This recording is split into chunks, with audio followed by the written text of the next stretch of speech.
Build quality, it's still... Ladies and gents, updates on the 2024 Lotus Emira First Edition 2.0. This time in the sunshine, for all those complainers out there who complain that they couldn't see the car in the first video, which I get, even though we did have B-roll.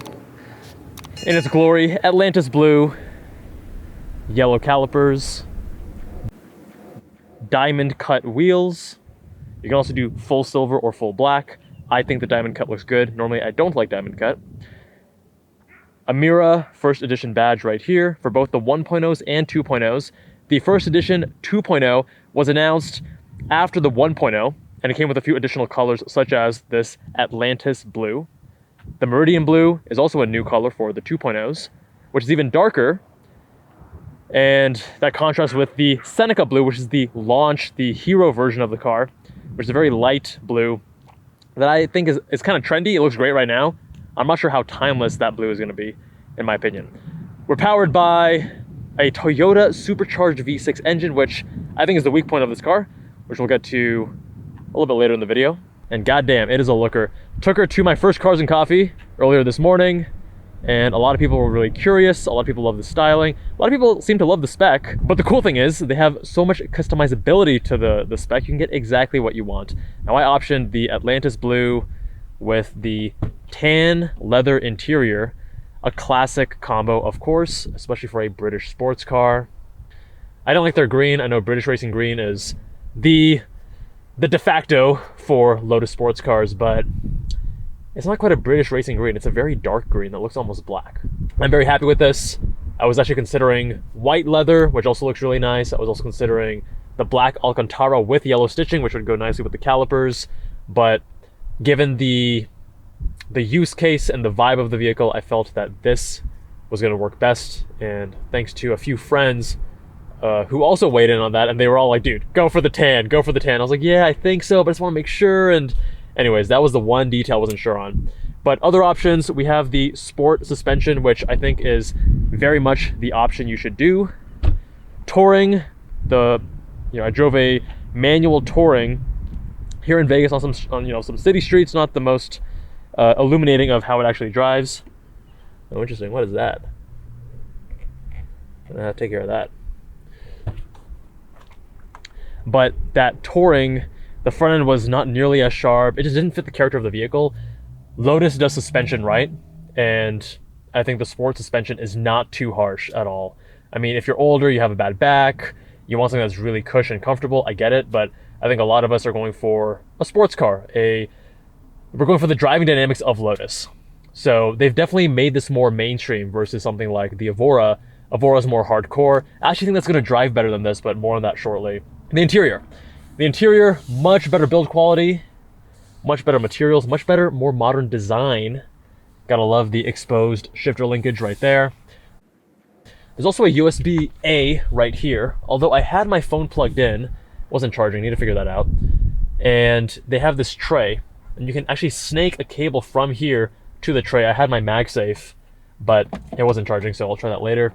They also have a USB right up here, which is brilliant because then I can easily put my dash cam. I'll of course make the cables more tidy later, but I don't like driving around without a dash cam. It makes me feel naked. Overall, really nice interior. If you're asking about the build quality, it's still a Lotus. So I'll show you what I mean. Small details like this closing, that's not actually closed. Now it's closed. A little bit hard to open it too. You got to really press down to close it. Small little things like that. It's not a huge deal at all. And if you're buying a Lotus, you got to know where you're getting into. This is the kind of stuff, right? This little tray here, super flimsy. You can pull it right out. I've actually seen some people 3D print holders here and then line it in suede Alcantara and then have a little, center divot in it to put their wireless charger, like this MagSafe, which I think is brilliant. Seen some other owners sharing 3D printing files on the Emira forums. Two other small issues. First is with the trunk release. It's a very common problem in the Emiras. So you open it, and then you want to close the trunk. And now it actually is not fully closed. There's a slight gap right there. The right side, I guess the right side also has a slight gap. But now, you can't open the trunk. You go inside, you press the button here, it's not going to open. So what you have to do then, get it to fully close. It seems like it's mostly the left side from my experience on this car. No, that still didn't do it. There's still a bit of something.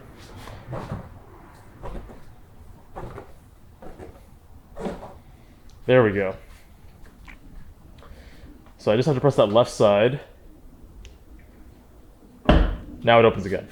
So when I was first buying the car, me and the sales guy were having a lot of issues with that. Solution is you just got to kind of close it a little bit harder, and now it opens without issue. So little quirk, little Lotusism. And the other thing right here is my floor mats. The actual little nubs that hold it down came out while I was driving it back from the shop. And for whatever reason, they don't seem to actually screw into the threads. But small price to pay for the benefits of the car and how special it feels. Let's start her up. Some people complain about... Oh, dash cam started.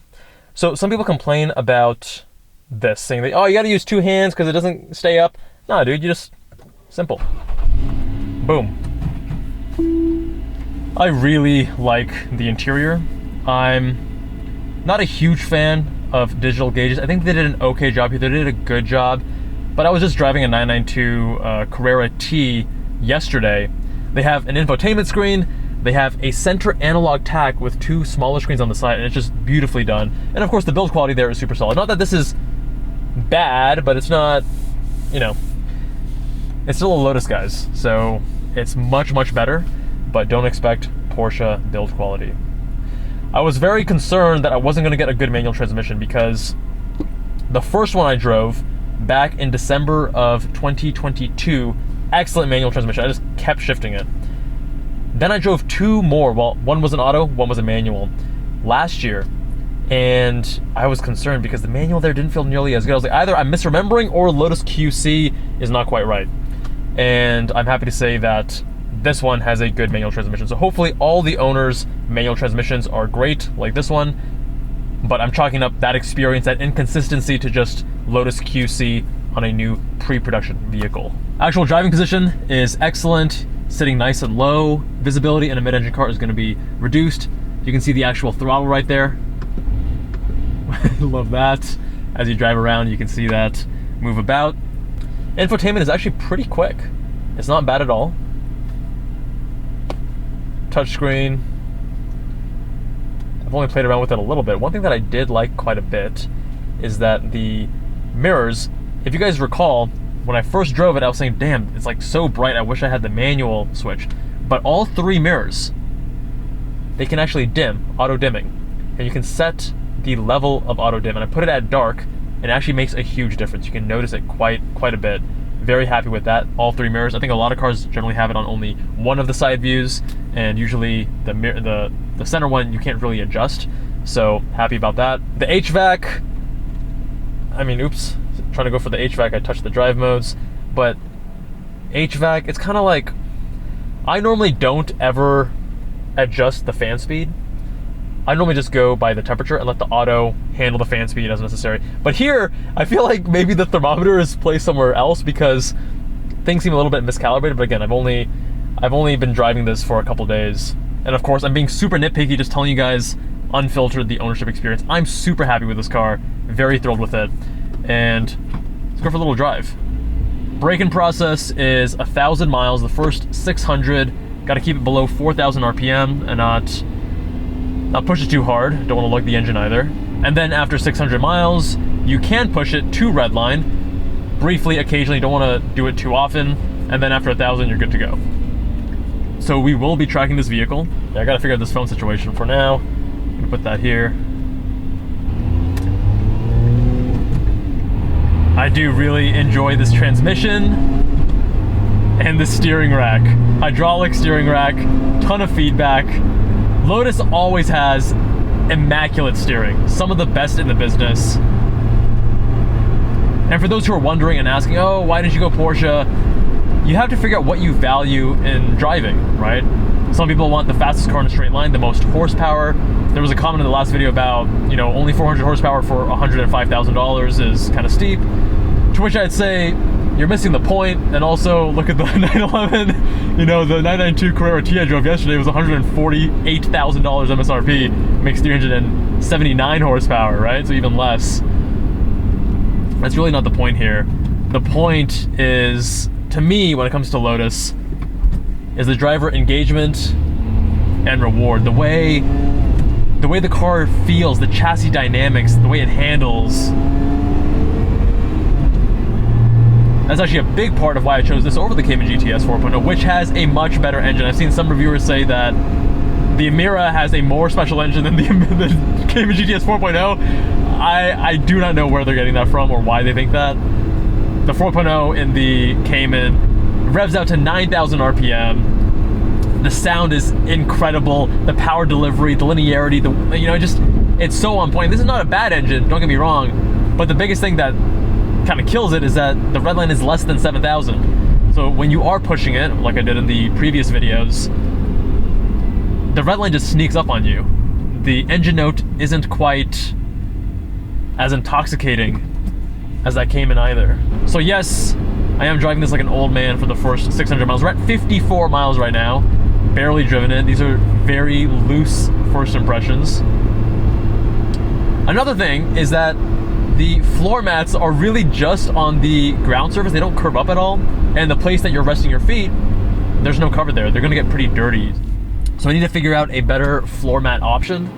Hopefully something in the aftermarket is gonna come around. The sound is problematic, and I think that a third cat delete will help with that quite a bit, as it did with the Evora. And speaking of the Evora, if anyone is in Las Vegas and they want to compare the Evora GT versus this, I would love to do a review. If my memory serves me right, I'd say the Evora is a little bit more hardcore, a little bit more unfiltered, and even the steering I think was more chatty, more communicative. I think that car might drive better than this. But again, I'd have to drive both back to back. This transmission though, so notchy, tight. The 992 has a better transmission, but only by a little bit. They're both so good. Such a joy to use.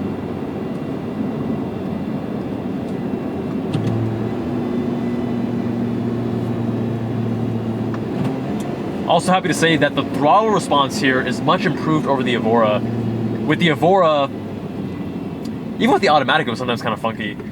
But with the manual, you'd oftentimes have issues with consistent rev matching because the throttle response wasn't consistent based on what your engine revs were. But again, I'm not pushing this past 4,000, but so far this seems improved. This seems more consistent, more natural, not much of a learning curve like there is in the Evora. Ergonomics also a little bit off here. You have this aluminum extrusion chassis and it really eats into the footwell from that side.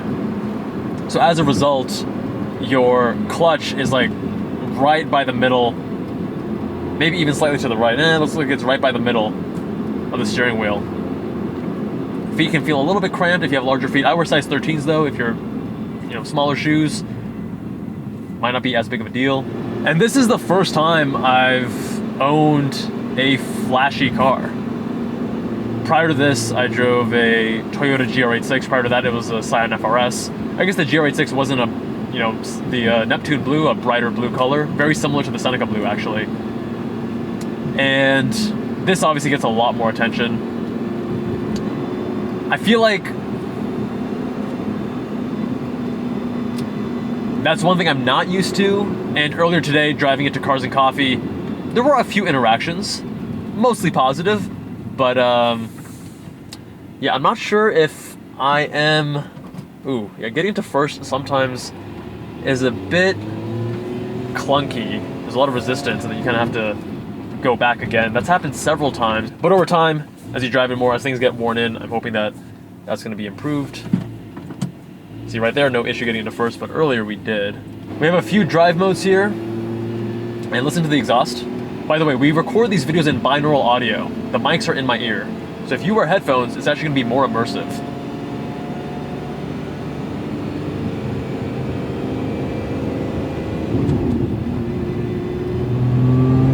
gauge change as well. Track has its own mode. I guess a little bump triggered the dash cam.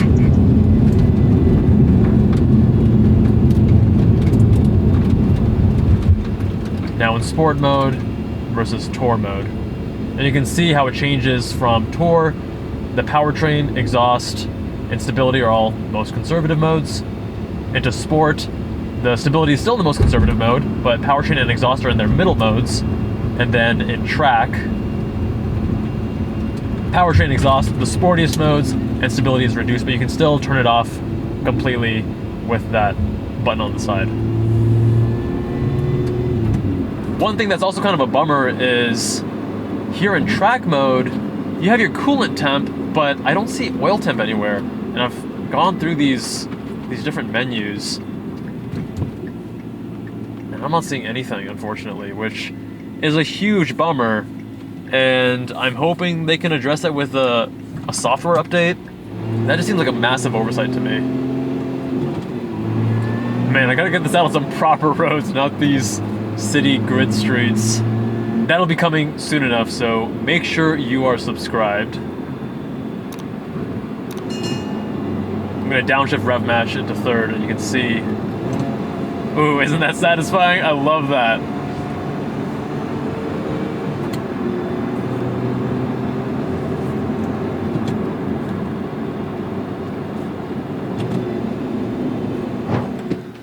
And there you have it, some updates on my very brief ownership experience so far of the Lotus Emira. Next steps, we're gonna do paint correction, because it came with quite a few scratches in a few spots, more so than normal.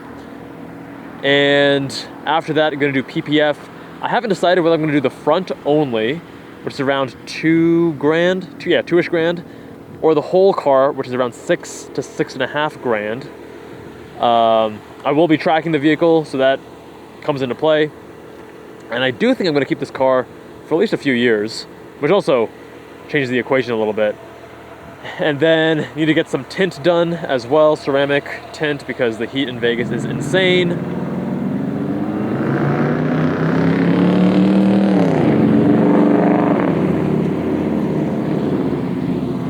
Durango Hellcat. And then after that, we just drive the shit out of it and enjoy. If you want more updates on my 2024 Lotus Emira, make sure you subscribe. Much love. See you all in the next one.